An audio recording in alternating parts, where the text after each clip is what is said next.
It's Daily Blast Live. We're talking about what you're talking about. Real, honest, entertaining, live. DBL starts right now. 3, 2. Welcome all to Daily Blast Live. It is Friday. Woo-hoo! Not that that means anything. It's July 10th. I'm Tori here with Erica. Stephanie joins us from home. Steph, how are? Oh, you look beautiful with your hair slicked back. Hey, girl. How you doing? I'm good. This is called, I tried to kind of curl it and it went a bit wrong. Yeah, so let's put it in a pony and hope for the best. I do that every other day. This is called, I don't know what to do with this part of the hair, so I just put it back. That's what this is. Hello. I have got these very interesting rebellious horns though, so we'll have to see how it goes. They're wings. They're wings. That's what, you're an angel. That's what that is. All right, let's move on. We're switching gears here because as of right now, authorities searching for actress Naya Rivera have released new video. Now, the surveillance footage shows Rivera, here you see her, and her 4-year-old son arriving at Lake Piru in Southern California. So it confirms they were the only two on the boat before her disappearance.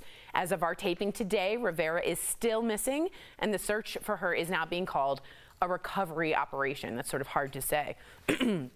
Excuse me, Rivera's son Josie is safe with his father Ryan Dorsey, shown here in this exclusive photo from DailyMail.com. Steph, do you think we'll ever know what happened to Naya? And again, I'm praying we still find her. I know that's sort of hard, but that's, yeah, go ahead. Yeah, I'm obviously along the same mindset as you. This is absolutely horrific. I can't imagine how her little boy must be feeling. He's only 4 years old. Apparently he fell asleep in the boat and mummy went for a swim and then she just didn't come back. Yeah. It's really, really scary. I'm hoping that they're going to find her. But this is just, it's awful. It just goes to show, you know, so many times we take things like for granted, or we don't really think about the different things that could happen in different situations. And you think you're going out on a boat, there's no undercurrent, it's not the ocean. Apparently it's very still and calm where she was. Although they did say there's a lot of plants and the water was quite dark and murky when they've been looking in the lake. I'm just praying for her safe return. It's been 2 days, but I'm trying to be really hopeful, you know? And it's hard. I think, Erica, you and I were talking earlier, and you were saying she's still a person. She's still a mother. Right. You know, even though she's a celebrity. Yeah, I think people want to put celebrities in this box as if they're something other than human, and that makes it okay to speak ill of them, even in tragic situations. And this is a woman who was a mother, and she was someone's child and someone's sister. Unfortunately, earlier today, police did say that there's a possibility that her body may never be recovered if she did drown. So, you know, for the sake of the family, I just hope that they get closure. Yeah, that's all you can ask for right now. Well, our prayers go out to the Rivera family. Moving on to Meghan Markle. She is reportedly worried about the effects of lockdown on her son, Archie. According to the Daily Mail, the Duchess is concerned that Archie isn't interacting enough with babies his own age, and that impacts his social skills. And while the pandemic has made play dates with other moms impossible, Meghan apparently wouldn't want to attend a Mommy and Me class anyway because she says she's too well known. I've been thinking about this a lot. Now, none of us are parents, which is not helpful in this segment at all. But the idea that your child, like Sam was telling me, as our other co-host, that like Miles, her newborn, has never seen another child. Right. Like, I'm Zooming with friends who have kids, and that kid has never met another kid other than Zoom. So when they see the camera, they go like this, thinking that's their friend. I mean, it's a whole other type of social setting. Yeah, well, at least Sam's newborn Miles has Sophie, his older sister. But same, I have friends who gave birth during the pandemic. It's their first child. And they keep saying, like, my child doesn't know that other people exist. Like babies exist. Yes. That anyone other than the two of them exists. So and weird. I'm thinking about it, and I know this is going to sound so weird because since we don't have kids, but we have pets. Yes. Like the way that our pets have started to expect certain things to be a certain way now that their humans have been home 24/7. It's like we went out for like 2 seconds, 30 minutes the other day, and we had been home for like weeks and weeks, and Spike freaked out. He was like, where are you going? Like, how dare you leave this house? And I think that when you're talking about children, there's going to be a very rude awakening for how do you bring a child into an interactive situation when they've never in their days of living have known an interactive situation. Yeah, and Steph, what's so weird is the way one of my friend's kids sees the camera is that's where she gets to meet people. So she loves the Zoom lens because that's like her friendship circle now. What do you think? Yeah. I mean, wow, just hearing that, when you say it, I mean, it's something that I've never really considered. Obviously, like you said, I don't have a child. So when you say that, it makes total sense how she will feel such like an affiliation and love to the camera because that's how she gets to interact with other people, right? It's really interesting, but I understand what Erica's saying as well. So I've got a dog in England, and luckily he's with my mum and dad now, but when I was home, he used to go everywhere with me. He used to come to work on the radio station with me. He would do everything. And when I did have to go away to travel for work, he would lose it, and he got really bad separation anxiety. And I think it's because he was so used to doing everything with me.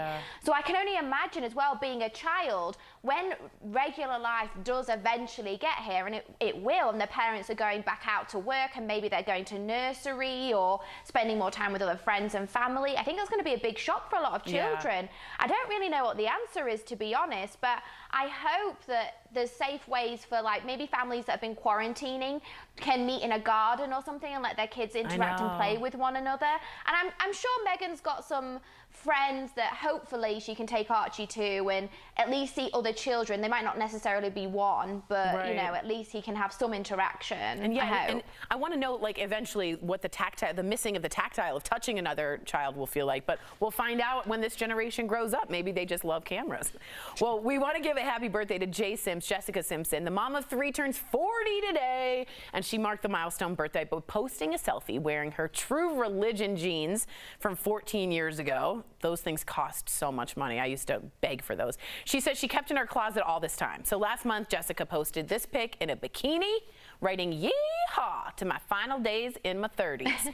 So, Steph, you are our fashionista. Do you have clothes in your closet from your 20s, and would they fit? I bet they would fit. So annoying. I've got a pair of jeans that I bought when I was 16 and I still wear them now. Of course you do. I'm not joking, I wear them now. But they're a mess. They are a mess. They were a really nice pair. And I remember when I was 16, I spent all of my pocket money on this brand of jeans. And I was like, it was the dream. And my mum and dad were like, you've got to be kidding me. We're never buying you those. We don't care if it's your birthday or Christmas. So I saved up for ages. But they've lasted and I can still wear them now. You'll probably see them because they've got all like the rips and tears in them. And a few people are like, it's time to throw them away. But I can't bear it because it was like my biggest purchase, age 16. But my body has completely changed, and I'm now 33, and my body is completely different, so they don't fit as they used to.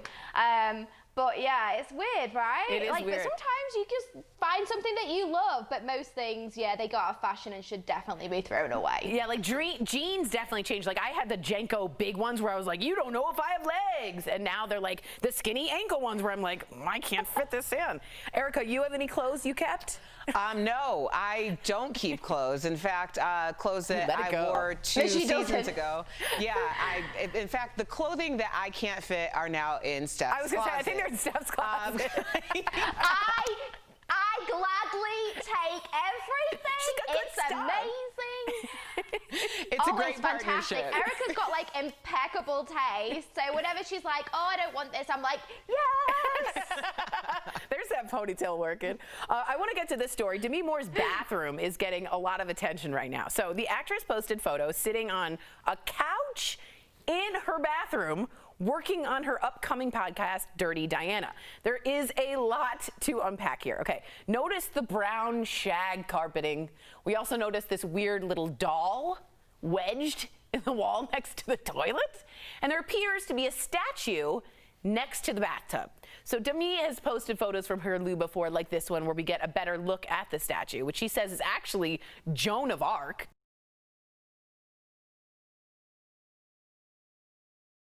Floral sofa and brown shag carpet. Erica, I am very disappointed. This is 75.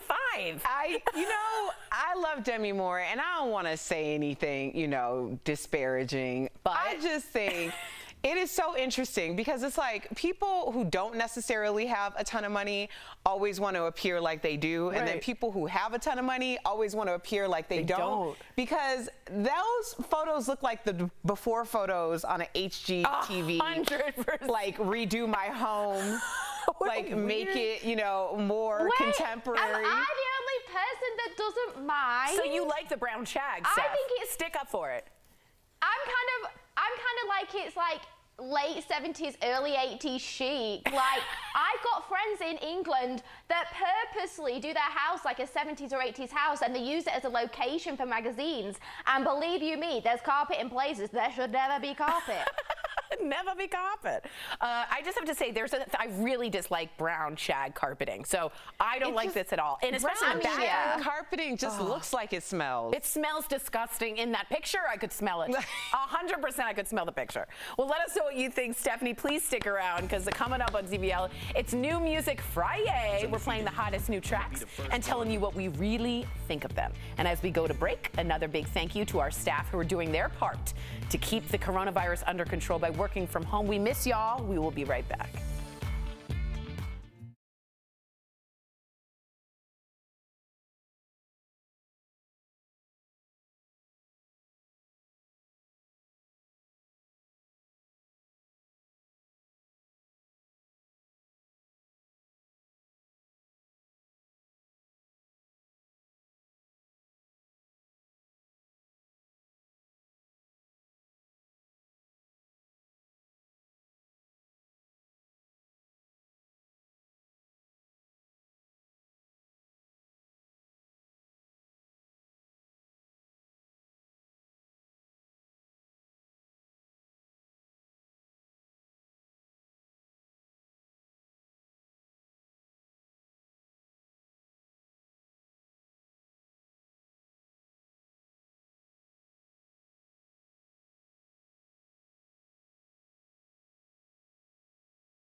Welcome back to DBL. New music is a great way to kickstart a weekend, and we're here to we're about to hear some new songs and see if we'll be adding them to our weekend playlist. I have to admit, I'm not really great with music, but I'm going to try. It's time for New Music Friday. Did you voice that? Apparently. That's amazing. Well, soon-to-be mom Katy Perry has announced the name of the title track of her upcoming 5th album, Smile. She just released the upbeat song, but she says she wrote it during one of her darkest periods. Let's take a listen and see if it deserves a happy face. Gotta say it's really been a while, but now I got back that smile. I'm so thankful. Scratch that, baby, I'm grateful. Now you see me shine from a mile. Finally got back that smile. I don't know. I like the message. message. You know what? I'm not going to poo-poo this song because we need to be thankful and grateful and smile. Good for you, Erica. This song is Good for coming you. at the right time. I don't know. I am for it. I am smiling with Katy Perry. All right, I don't like when they rhyme mile with smile. I don't care. Okay. I don't care if she rhymed child. With We need some smile? smiles in our lives. All right, Steph, are you pumping this? Is that what people say, pumping this in your car? It sounds okay. Yeah. I'm not like, yeah, it's going to be my summer anthem, but it's okay. Yeah, it's okay. You know, it's okay. Okay. And sometimes Katy Perry songs can grow taking on it. you. Do you know what I'm saying? taking it. They can grow on you with the Yeah. windows Grow down. on. But this one I'm not smiling for. All right. Next up, we got rapper Kid Cudi and Eminem. They've teamed up for a new song called The Adventures of Moon Man and Slim Shady. And Eminem says he even rapped with a mask on. Let's see if we can make out what he says. Take a listen. Earthlings, I adapt to them. Certain things I don't want to do but have to in order just to act human. Like using a bathroom and vacuuming. Yeah. Rapping in the booth in a triple fat goose hazmat suit. Bubble wrap and a mask too. And I don't think that's what they meant by trap music. Running through ink like I'm tattooing. Ooh, I love Eminem, right? What do you think? I love any video that tells me the words. Yeah, me too. Lyric videos. Yes. No joke, so important. I think they're so helpful. Yeah. I'm watching Hamilton and I'm getting kind of deeply into it, I have to say. And I put the closed captioning on so I can read it. It's too fast. Closed captioning that's is a good always idea. great, except for stand-up comedy shows. Yeah, it tells the joke. Because it tells you, yes, Yeah. the punchline Too before. much. Yeah. Do you think you will be listening to that? Yay or nay, Steph? Yay. Yeah. Yay. Yeah, that I was a like good it. one. I like Eminem. This is how a lot of Yeah. ink. That's what I call tattooing.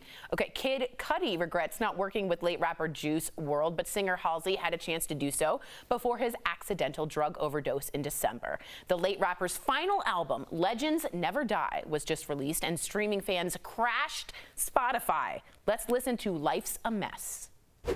Sometimes life's a mess. I get high when I'm upset. I remember when me and love been clay. Searching for something real, then I found it. Oh, sometimes life's a mess. Yeah, I get. Well, that's true. Life is a mess. What do you Oh think? my gosh. Okay, the song is good. And it's very on brand for what's Very. happening in the world right now. But that's David Garibaldi. Or Garibaldi? He's a performance painter. He is so dope. He's out of Sacramento. I've gotten to see him do the live performances. Oh, I gotta Google He'll this. paint, and then it'll be completely upside down, and then in the end, he'll flip it over, and it'll be it's something like else? this masterpiece. Wow. When I make it, David, I told you once, I'm gonna tell you again. Manifest it. When I make it, Manifest it. I'm gonna have an original Yes! in my home. There you go. You are Oh, making it. That I is like good. that. Very nicely done. We will be right back.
DBL. They play one of television's steamiest couples in the show Yellowstone, but the chemistry doesn't stop off screen. Earlier, Jeff spoke with Cole Hauser and Kelly Riley in today's Chatting with the Stars. Is there anything you ever wanted to do but you didn't do? Because everybody would watch you or question you, and now doing it is in spite of them. Cole Hauser and Kelly Riley, welcome to DBL. I gotta tell you guys right off the bat, I'm a huge fan of Yellowstone, so let's jump right in. This is my home. I made a promise. Protect it. Care for it. Love it. Me and this family can't break it. Cole, on screen, your relationship with Kevin Costner, kind of like a father figure here. He has depth, trust, and even love with that character. So what has working so closely with the Oscar winner taught you specifically? You know, I mean, just how much he cares, I think. To see somebody that shows up every day and still cares greatly about what he does and does it at a very high level. So the opportunity to work with him has been great, but I have to be honest, the opportunity to work with Kelly has been better.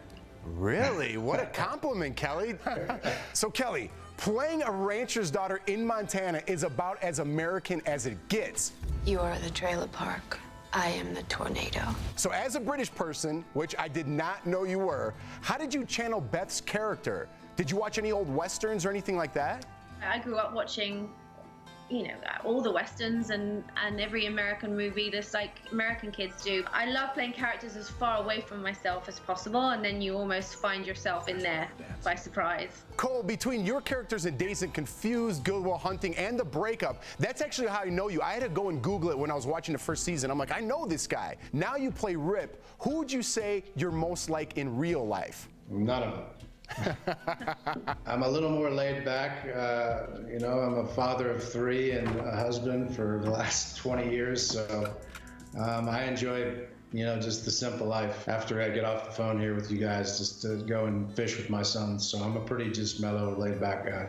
Oh man, I went fishing with my son yesterday. I know what that's like, that feeling. Now, the history and chemistry between Rip and Beth keeps us wanting more, me and my wife included. Is this relationship built to go to distance? Are you guys ever going to get together? They've been in love with each other since they were 15 years old. This is a relationship that is karmic for me. I feel like they're meant to be together. But this is the first time in the 3 seasons that we really get to see them settle down into a place, just being in relationship with one another and connecting with one another, and to really experience love. It's powerful because we've set it up so well for 2 seasons. Cole, do you hope you guys get together later on in the season? I know you can't spoil anything. I'm not going to tell you where it goes, but you're going to see a lot more of them in just kind of what pulls at their heartstrings and just, you know, romance. You guys are both fantastic. Thanks for taking the time. Season 3 of Yellowstone is airing on the Paramount Network right now. If you haven't seen it, go back and start from the beginning. It's fantastic. Cole Hauser, Kelly Riley, thanks so much for stopping by DBL. Thanks for having us. All right, guys, we'll be right back, everybody.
Welcome back to DBL. So hot car deaths are unfortunately all too common. So this magical 12-year-old girl took matters into her own hands. We're chatting about it in today's DBL Drive, sponsored by who, y'all? Car Shield. That's right. Trying to be Al.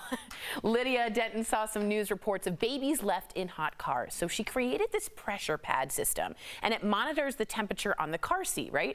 If it gets above 102 degrees, it sets off an alarm, and it sends a text to the parent's phone and 911. She won the National Fueling Education Student Challenge. When it comes to your car for peace of mind, get an auto protection plan with Car Shield. Car Shield protects their members from their high cost of auto repairs. Call 1-800-505-9619 for a free quote. I know this sounds crazy, but it happens. People who don't have the right routine or they're sleep deprived will forget, and a 12-year-old girl solved it. What a smart, smart chick. Yeah, way to go, Lydia. I said earlier I didn't understand how a parent could forget their child in the car. Granted, I am not a parent and I am not trying to parent shame, but I was told by our Steve Gallagher that it's completely possible from the booth to do that. And it happens, and it's a mistake, and it's something that is life and death. So thankfully, Lydia came up with it. Steph, we love your winged haircut. We are new every day. We will be back Monday, same time, same place. Bye, honey.